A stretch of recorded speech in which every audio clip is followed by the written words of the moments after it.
नमस्ते सबैलाई स्वागत छ मेरो युट्युब च्यानलमा। आजलाई म आइगयो अर्को भिडियो लिएर।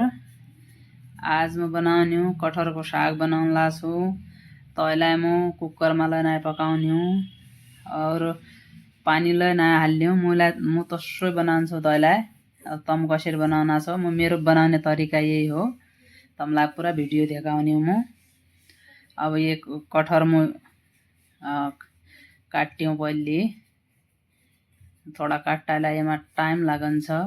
एका छिल्का निकाल्लालाई एकदम लाग्दे चक्कुको धार भयो भने छिटो हुन्छ, नभयो भने यसलाई थोड़ा लेट हुन्छ। यो चोप निकाल्न्छ दिगा। तब यसलाई पहिले तेल लगाउनु पर्छ। यो सबै मैले तयार गरेर राखेको थिएँ अगाडि। तेल लगाएर चक्कुमा, कटिङ बोर्डमा, हातमा पूरा तेल लगाएर तयार गरेको थिएँ। तब अब यसलाई म छोटा छोटा पीस दिउँ। ये भित्रका दाना हम सागसित बोइल कर सक्दछौँ, दाल हालेर खाइ सक्दछौँ। यसलाई म इसै सागसित पकाउने हो आज, किनकि नरम छन् थोड़ा।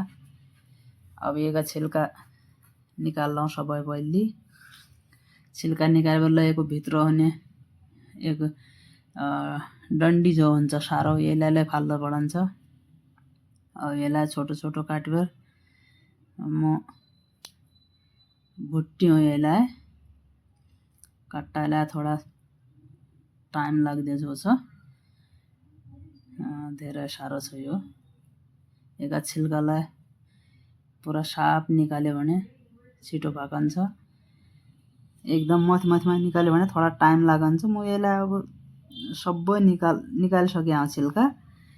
अब यसलाई मैले काटिसकेँ। अब म ग्यास चालू गरेर यसमा मैले तेल हाल्छौँ दुई डाडो। अब यसमा म जीरा और सुको मिर्ची हाल्यौँ, बाँकी केही नहाल्यौँ। ये जीरालाई थोक्का हुन्दिन पर्यो एकदम ब्राउन कलर। बाँकी मर मसला म पाछा हाल्यौँ।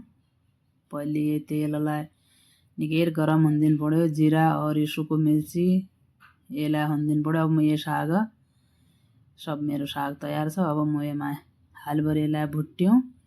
इसै तेलमा म फ्राई गरेर यसलाई पकाउने हो, तेलमा न। यसमा म पानी हाल्यौँ।